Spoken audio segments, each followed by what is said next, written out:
So good morning, everybody. I'm Carol Master at Bloomberg headquarters in New York City. Happy Friday and welcome.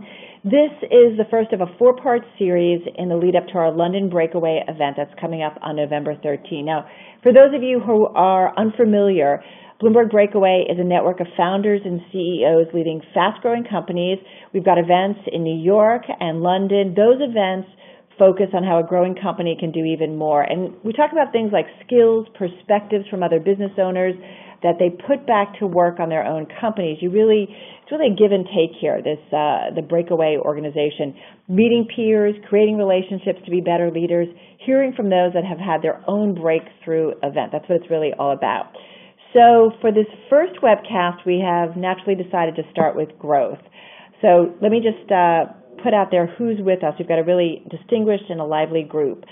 From Miami, Isa Watson. She's CEO and founder of Invested. It's a New York-based startup that connects companies with opportunities to give back in their communities. We also have Yuri Horowitz, CEO of Soul Systems. It's a U.S.-based solar finance and development firm. And Brett Goldberg, co-CEO and co-founder of TickPick. It's a no-fee marketplace where you can buy, bid, and sell tickets for sporting events, concerts, also theater tickets. So welcome, everyone. Before we get started, just some quick housekeeping items for our listeners who are joining in. The webcast will be available to view on demand using the same link if you would like to reference the content shortly after we're done today. At the bottom of the slide window, you'll also notice that you can adjust volume, also maximize your screen. We do recommend that you maximize your screen for best results. And lastly, and we encourage this, do ask questions of us. Just use the Q&A panel to the right of the PowerPoint slide. We're going to address those questions at the conclusion of the presentation.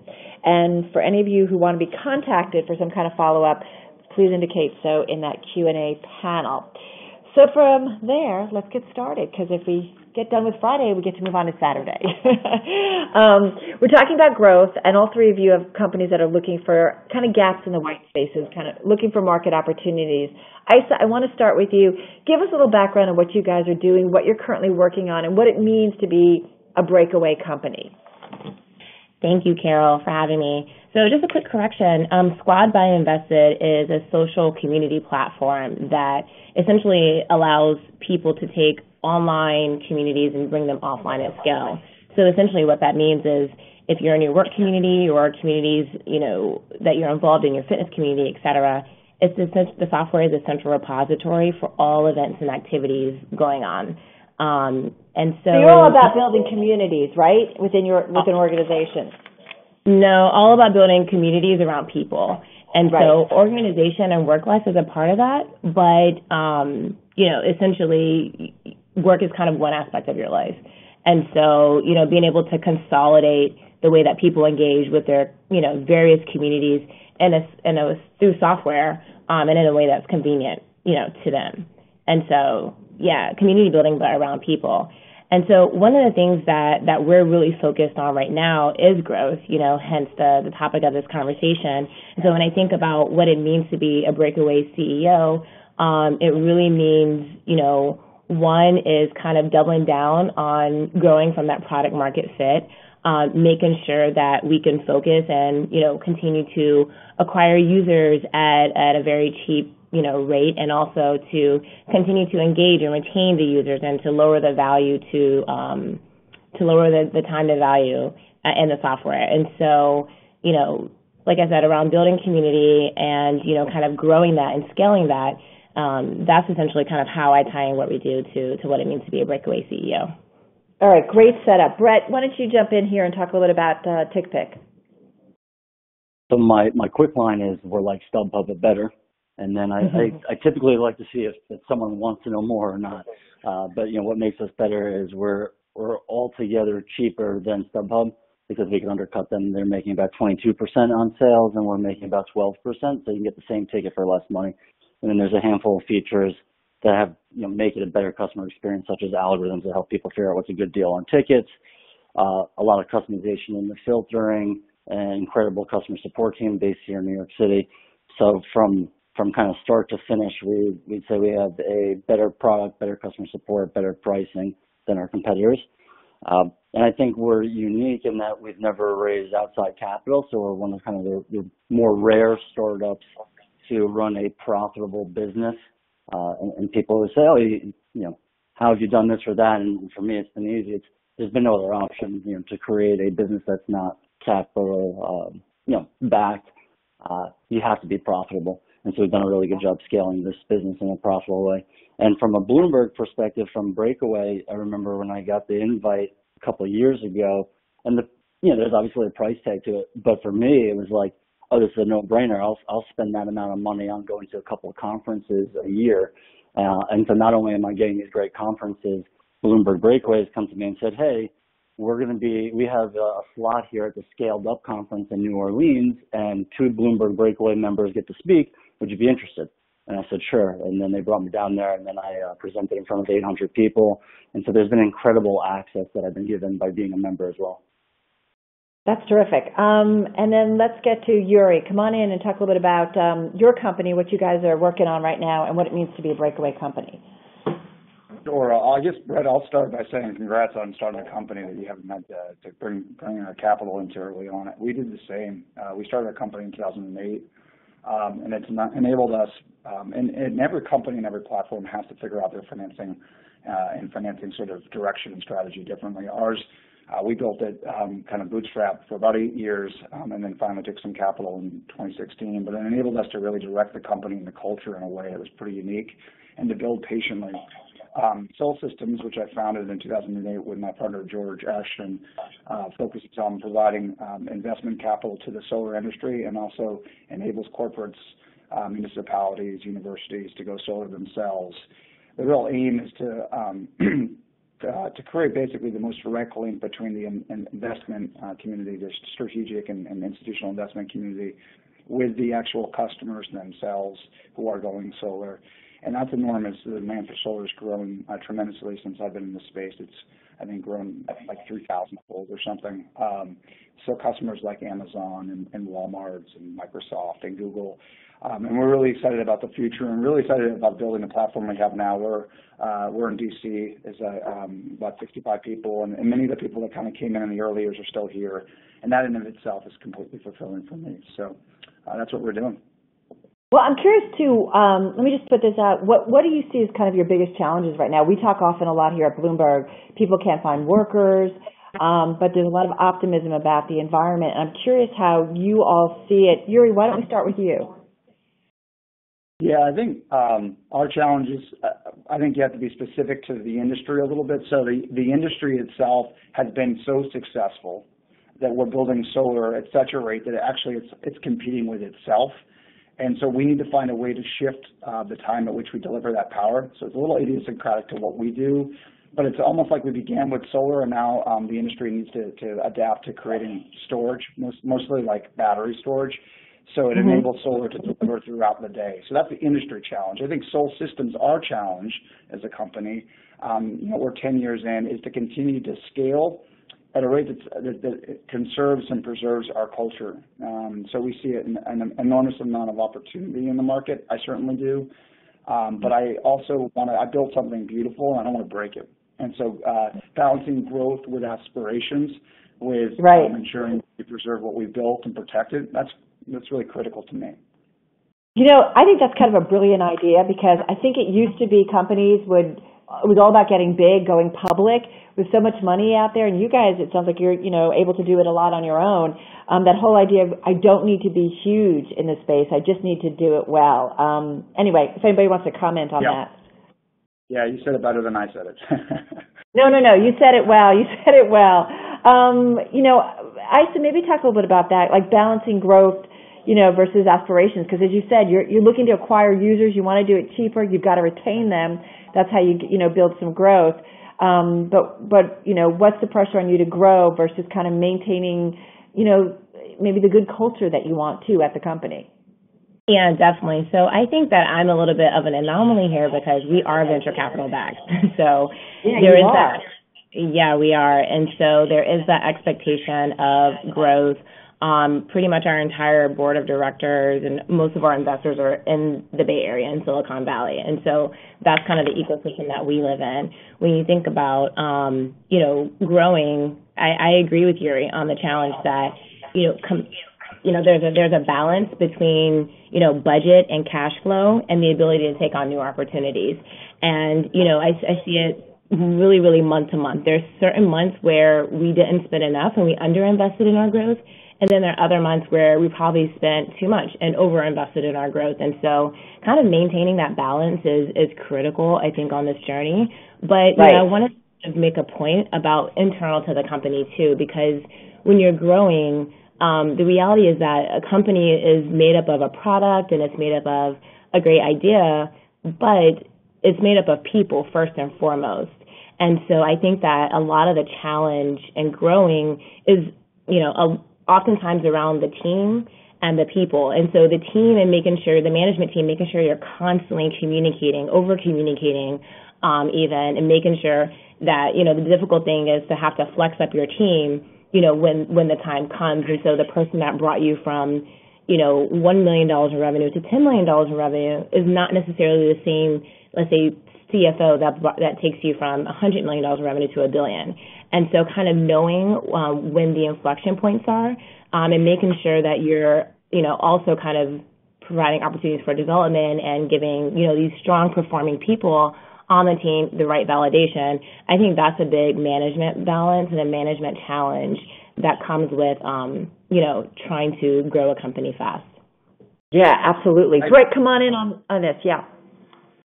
Yeah, my mind's going in two different directions, which was the start of what you were mentioning, which was kind of hiring and getting talent. So us being, a technology e-commerce platform, getting engineers in the door is obviously, it's not quite a challenge, but it is a very competitive market, particularly here in New York City. And so price points, I remember when I started hearing what Facebook and Google were paying people out of college, and it was more than probably I was paying myself. And so it started to become challenging of, okay, do we need to compete and hire that type of talent? And the approach we've been going is I went to Lehigh University, and so going directly to that school, reaching out to professors there and hiring through that channel, and that's been successful for us. It's not a huge pipeline, so there's been a challenge on that front in building out the engineering team and the amount of time that takes. And we're a lean startup, so we're not going to go to an agency and pay 30 or 40% premium to hire people. So there's a challenge there. And then based on kind of what everyone else is talking about from a marketing perspective, we've been, and I think this is where Yuri is right, and every industry is a little bit different. We all have very different businesses here. We are an e-commerce platform that are geared towards consumers and ultimately fans that are trying to go to events. And so when we're trying to acquire customers, it's your typical consumer. And so we've been extremely focused on a return on ad spend. So when we're looking at our budgets and figuring out how we want to allocate, that's exactly what I'm looking at. And where it gets challenging is, should we be doing some of these brand plays that we know may be good for the overall growth of the business, but you can't measure? And it gets very challenging when okay, our Facebook app install campaigns are every dollar we spend, we make $1 back, but we don't have an infinite budget either. So then you're trying to wrestle with that budget versus, okay, we know video is actually a really good branding play. But when we look at a return on ad spend, there's no real return on ad spend from video.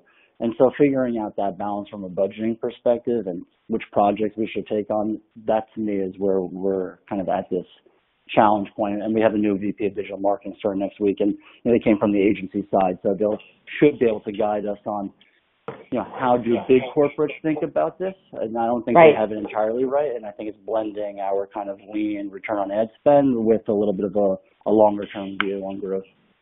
I hosted something for a client here at Bloomberg, and it was all about using technology for growth.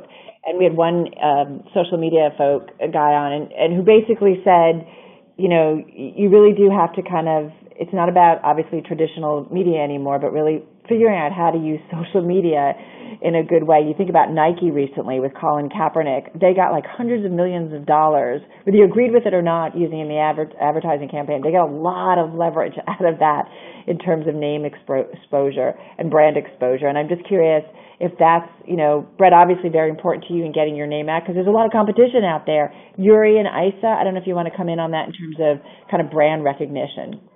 I do have an opinion on that. So I think that brand recognition in the technology software space is really interesting, right? Because it really boils down to, I really like what Brett said, the way he put it. He said, brand plays are overall good, but they can't be measured. And so there's a lot of kind of uncertainty with how much you should spend. But, from a software perspective, user psychology plays a big role into this, right? And so when you think about the spread of Facebook or the spread of Slack, it was really about how they were able to, the product wasn't nearly as what it is today, but essentially they were able to create this psychology among their user base to spread out. And so you would actually get, hit up by your friend and they would say, "What? You're not on Facebook? Oh my God. What? You're not on Slack?" And so when you think about, investing in brands, it's really intangible. And there are probably people that have invested that didn't get the return that something like a Facebook or a Twitter or a Slack did. And so there's a bit of a balance, but in, the tech sector, that is something that's constantly talked about. And you just, kind of have to experiment and finagle your way until you can figure out what is going to work to kind of amplify your growth. Yeah, this is Yuri. So our customers are institutional investors on one hand and large corporates on the other, and also the solar industry, because we're often financing their projects. So what's the challenge for us has actually been, how do we communicate our brand to those three audiences and their three different customer bases? How do we do that effectively when each of them has different interests and different mindsets? We know that for institutional investors, they expect a very professional, sophisticated group of people to deploy their capital. So on one hand, that has to be part of our identity, and in fact it is. It has been since we started. On the other hand, we're communicating with corporates who, may be interested in solar energy and renewables in general because it has a certain amount of sex appeal, or it feels young, or because it just matters. And certainly I believe it matters. So balancing those identities that Sol Systems has and how we communicate and prioritize them and amplify that brand, that's been a challenge for us. And I think we have to sit down every year and talk about how our business has changed. And this is something we do anyways. Every year we sit down and we basically create a new business plan on how it's changed and who we're communicating with. And then what are the priorities in terms of what we are trying to communicate and which platforms do we want to communicate those through. So I think being adaptive and clearly identifying your priorities is really critical in this era, and specifically because things change so quickly. I'm curious, too, about leadership strategy. David Rubenstein of the Carlyle Group, recently he does a program for Bloomberg Television, and he sat down with Jeff Bezos, who was really kind of interesting. And Jeff doesn't do a lot of interviews, but he said, I don't do meetings before 10 a.m., and if something's really important, I don't wait till the end of the day. Like, I've got to do it before the first half of the day. And I'm curious about your leadership strategies that you've seen a real difference and either in motivating your people or something at your organization that ultimately will translate into better growth at your company. Brett, any thoughts? Yeah, I guess where my mind goes there is, we're so unique in that, it started off as my partner and I, and we hired one person when we were able to afford it. And because we were so lean, we were hiring very good college graduate people to fill customer support roles, because that's what we needed to do first was, we were selling all these tickets and we had support. But the eye was that you're going to do something later down the road. And our first hire, Jack, now manages our 20-person customer support team. And he was our first hire. And that was kind of the pitch that we made to him. And so, there was first, the second person that we hired used to run social media at Fortune 500 companies. And so we said, you're going to do customer support, but the hope and goal is for you to start to do what you were doing there in a bigger way here. And we've done a really good job kind of home growing talent and skills internally. And there's been a little bit of a debate because we don't have a graphic designer. We have a homegrown graphic designer.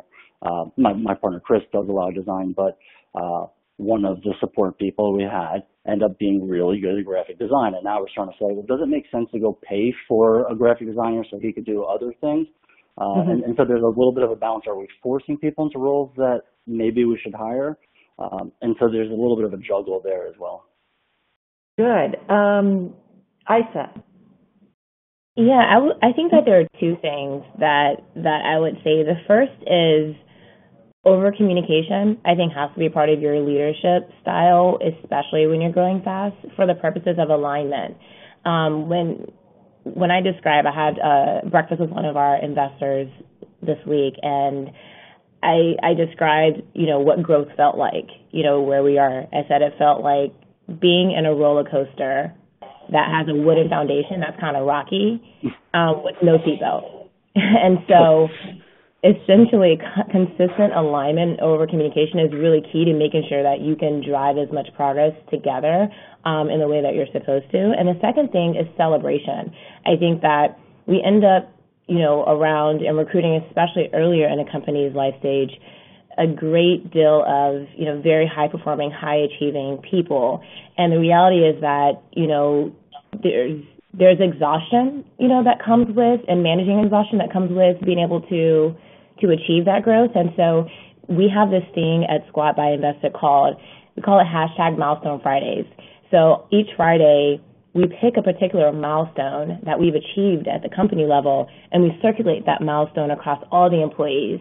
And we make sure that each manager is communicating to their employees what their superpower was that week. And so it's just something minor culturally that actually gets people leaving on a Friday like they really, really accomplished something, and gets them prepared to come back in for Monday. And so I think over communication, but I also think, conscious celebration of milestones, especially in, high pressure, high growth environments, is important. Yuri, your thoughts? Yeah, I really like what Isa said about communication. I think it's pretty critical. So to me, leadership is really about vision. It's about strategy, which means translating that vision into success on the ground, and it means alignment. And really, it starts with vision, which drives strategy, which then drives alignment. So alignment, I think, is really what we're talking about with leadership. Yes, good leaders can see patterns in the universe and make sense of them and drive their company forward to capitalize on those patterns. But alignment is really where things come in as a leader, which is taking a group of people around you and figuring out, hey, are these people interested in doing what we're doing? So Soul Systems, I think of us as sort of playing the long game. We're deeply dedicated to our mission. We're not exit-oriented. I've been doing this for 10 years. I want to do it for 20 more. I care deeply about what I do. And our team, it's built a pretty sophisticated finance platform and development platform around that mission. But not everybody's going to resonate with that. Not everyone wants to work for a place that's long-term focused. And some people want to do something for 3 or 4 years, especially now. So I think you need to first find the people that share your vision and share your aspirations for your future. And then you need to structure a platform around those aspirations so that you can empower others to accomplish what they want to accomplish while you effectively accomplish what you want to accomplish. And then everything flows from there: brand, marketing, communications with your customers, with future customers. You need, obviously that needs to resonate with your customers. It happens that it does in our case because we're dealing with large institutions that want to partner for 10 or 20 years. So I think leadership really starts with strategy. First vision and then strategy and then alignment, which means driving that all the way through your organization and then out through your marketing channels and out to your customers and partners and clients as well. This is really good. I want to bring in a question at this point. One of the questions we're getting, how do you deal with underhanded, hostile tactics from competitors? And Brett, I kind of want to go to you because I feel like the ticket industry is not a friendly one. And you're playing with some really big established guys who have owned this industry for a long time. And I know you've done your own consolidation. Take that question for us first, if you would. It's really interesting because I probably was the one who was doing some of the hostile tactics to our competitors. So share your insight here. And so, when we started 2011 and, my partner Chris was building the site, and then it's like, what is this business guy, what am I going to do? And so, besides onboarding, inventorying, getting brokers to create supply, I started a blog because I knew nothing else of how else to drive traffic, and we didn't have a budget. And so I started to learn, what worked and what didn't work, and I started to write reviews on our competitors, and they took off, and they were incredibly successful. So if you started to Google some of our competitors, they would show up in organic results in, some of them top 3 results when you would just Google that brand. And I'll tell you how that competitor dealt with it was they then started bidding on our brand name. And so wow. So if you start searching TickPick, then our competitor was showing up first, and we didn't really have a budget at that time, so then we needed to start to spend about $5,000 to $10,000 a month to outcompete them on there.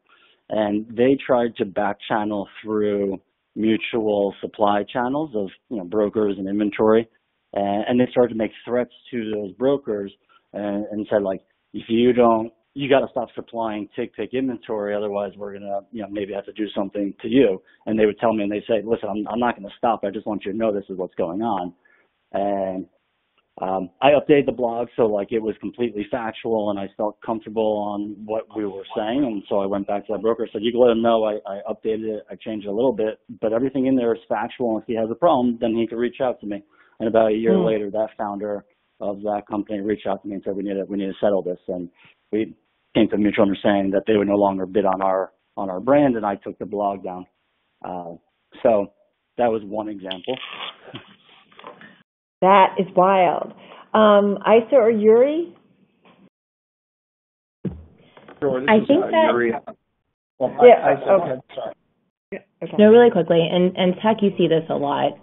You think you're building an innovative product, and then the space quickly gets crowded. And I saw this interesting quote on Twitter the other day that said, if your competitors are catching up to you from a product roadmap perspective, you're not moving fast enough. And if you're trying to catch your competitors, then your product isn't differentiated enough. And so from a software perspective, the one thing that we do focus on is differentiation. We don't see as much as, Brent, what you experienced, but essentially there is a lot of, a lot of that takes place through like SEO and, those types of mechanisms. And so I'm really doubling down on differentiation. And then, Brett, to your point earlier, perhaps taking the time to invest in the brand component. Great. And Yuri, how about your thoughts? Financial industry, not too competitive. I think I'd echo that, which is, I've never said a bad thing about a competitor. And maybe I have. I don't remember having ever said a bad thing about a competitor. I just feel like if someone asks you how you're different than X or Y, you just emphasize what's good or different about you. And if you don't have anything to emphasize, then you probably shouldn't be in the business. Like that's the key, right? You need to build something that's different. It's sort of like a 0 to 1, Peter Thiel, like, you don't want a monopoly over a whole business model or a whole industry, but you do need a monopoly over what you are claiming to have built that's differentiated. And so I just emphasize what I like about what we built. And I think that should resonate. And if it doesn't, then you probably don't have a client or a partner. Really good advice. What's on your reading table, Yuri? These days, a bunch of fiction. I like historic fiction. It's not. I don't read a lot of. Philosophy, weird stuff. Okay, I was going to say, how about you, Brett, on your night table?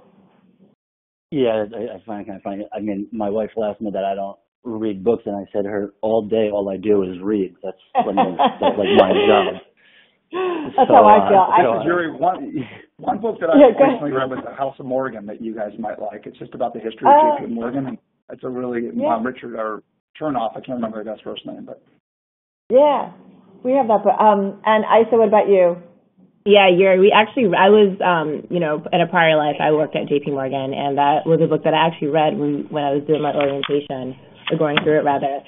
I try to balance fictional and nonfiction. So the two books on my table right now are Hatching Twitter. So it's a book by Nick Bilton. It's really, really fascinating, talking about the growth of Twitter and the development and a lot of the, rockiness among the leadership. And the other book I'm reading right now is Dan Brown's Origin. So I love Dan Brown. Yeah, it's so good. And so it just allows my brain to escape the daily, stresses and struggles. Totally. Hey, listen, guys, thank you so much. Great start to doing this. And I just want to mention next week we're going to be back on Friday, October 5th, 9 a.m. also, Wall Street time, part 2 of this series. And we're going to talk about talent with Nikki Barua, Muhammad Ali, and Sean Mobley. So thank you so much for kicking this off. We really appreciate it. Thank you. Have a great weekend. Take care, guys. All right, take care. Thank you. All right.